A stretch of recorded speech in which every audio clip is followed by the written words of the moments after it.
You were running Florida Championship Wrestling when it was a development territory for WWE. That was the last big thing you were doing in the business. How did you get that position? I know you had a wrestling school before, and that seems like it would have been a huge job. Okay, it was. And this is how I got it. I was a road agent, and I was a road agent for about 5 years. And I've been bumped up and bumped up and bumped up to where I was doing the reports. Pretty soon I was even doing settlements on the buildings in the cities. And I was getting tired of it, to be honest with you, Hannibal. You know, the business and the road took a lot out of you. And I totaled 44 years between wrestling and the management side so far as being a road agent and owning FCW. So I went to Johnny Ace at the time, who was the talent relations, and I said, you know, I'm tired. I said, man, you're sending me to Europe, you're sending me on all the international tours. I said, you know, it's like a babysitting job half the time with these guys and girls. I said, you know, I got to do something else. And he said to me, he says, well, you always like teaching, you want to take over the developmentals. And I said, well, you got Deep South and you got OVW. What about them? And he goes, I'm going to shut them both down, and I'm going to put it all in your lap in Florida if you want it. And I said, yeah, give it to me. Because I thought I was going to be home every night. Anyway, what I did was they put it, everything was in my name. All the liability, all the responsibility, all of the debt, everything, all of the insurance, everything that had to do with that business was under Steve Keirn, Inc. Nothing to do with WWE. Couldn't even use their logos. I couldn't use anything that associated with WWE because it was all supposed to be my entity. And that was just to protect their liability. And so I recreated the Florida territory where I grew up. I started running the towns that I ran that I worked in when I was young and a kid, armories. I started the center of the state instead of the ocean sides, and instead of the beach towns. I was running like in the middle. I was running small towns where nobody had any entertainment. And I started compiling a good schedule to where they were working 3 to 4 nights a week in live events. Because to be honest with you, wrestling is an opinion. Everybody's got one about what it is. Mine is the way you learn is experience. You can be in a gym all your life doing through moves, but that doesn't teach you how to work in front of an audience. You need to get out there and see how to control audiences, how to take your hand and put it on the volume and turn them up, turn them down, shut them off. I mean, you know, you need to be in control and understand that that's more important than fancy moves. Now the whole business is altered so much that everything is about movement. In my era, it was about emotion. You took them on an emotional roller coaster, and regardless if they thought wrestling was real or not, they got on board. Whereas they'd stand up, scream, yell, they'd want to riot, they'd want to fight. I mean, people would be so emotionally moved. So with all of that going on, I just altered it to FCW. I was in total control. The only thing they controlled is who they hired and who they fired. I refused to fire people or hire. I didn't want to have that responsibility. And I said, you know, I'll run this territory, but you got to let me run it like I know how to run Florida. I was one of the last of a dying breed that started in Florida and ran Florida with Dusty and Gordon and Mike Graham in the early 90s. And now I'm just recreating it again. But I had the backing money with WWE, so I knew I could take it farther, and I expanded. I started off with flea markets, bars. I started any place I could gather people together to watch because nobody had a name. So I'm trying to draw money on no names. So what I did as a booker, I would book matches. I'll give you an example. I had Sheamus, Drew McIntyre, Dolph Ziggler, all of them on the same card, but their names weren't even up there. I would have triple threat match, battle royal, mixed tag match. I would have them in names of title matches or just gimmick matches, so that would draw people in. And then I postered towns instead of relying on advertising in radio and TV and newspaper. I would have posters made, and I would make the talent go out and put posters up all over the towns and, gave a constant reminder for people that would see it for a week, 2 weeks at a time to come.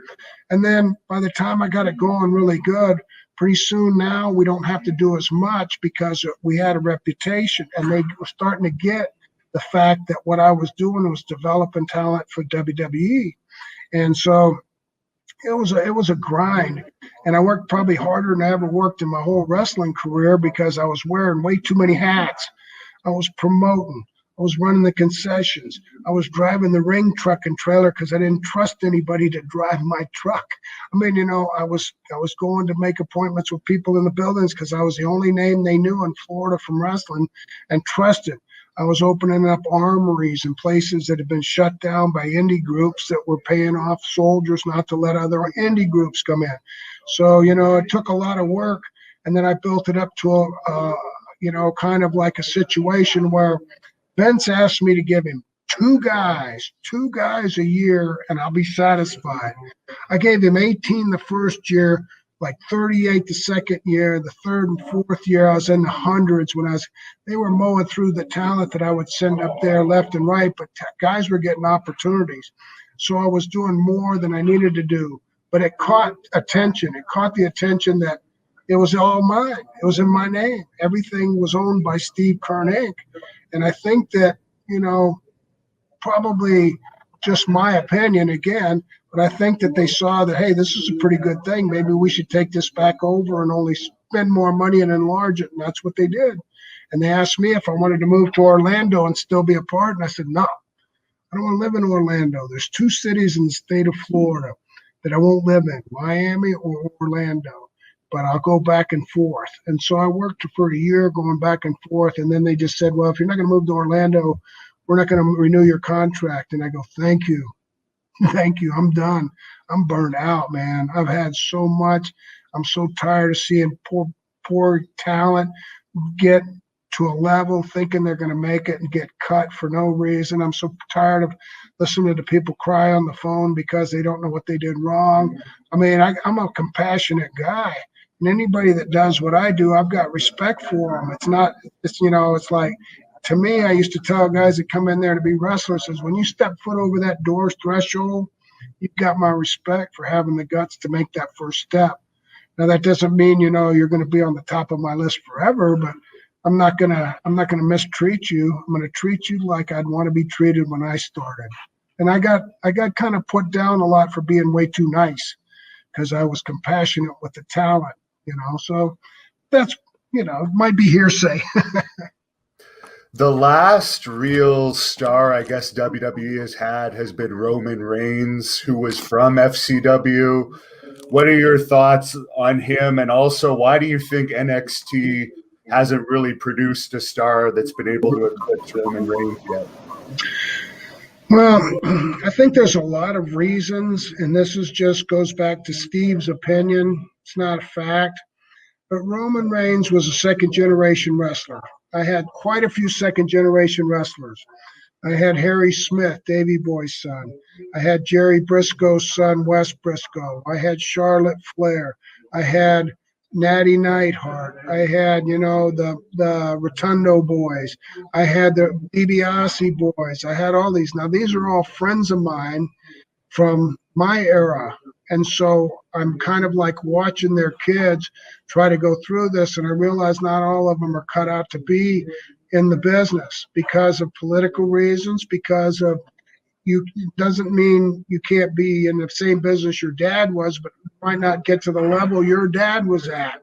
And I think with Roman, when he first came to me, he was kind of like, I don't really, care that much about this. He had been a football player, and then he had been diagnosed with cancer, and so he was on a second choice thing when he came to wrestling. And I kept telling him, I said, you got to be a little more aggressive. You can't just get in there and lay down and let people do stuff to you. You got to kind of like, hold your own in these things, and you got to kind of be a little bit of a prick sometimes just to keep yourself up. And so they'd listen to me, but it was it was one of those things where there's a lot of politics in this business and everybody knows it. And it's not something I'm making up. It's just that sometimes something your dad did might have affected what you're doing right now, even though you might be as good as your dad or better. And so I saw all of that. But what I had was a success thing going on is because that I was turning talent and I was driving them by so many matches and live events. They were learning, wasn't because of everything they learned in the gym. They had great trainers, handpicked. I handpicked Norman Smiley.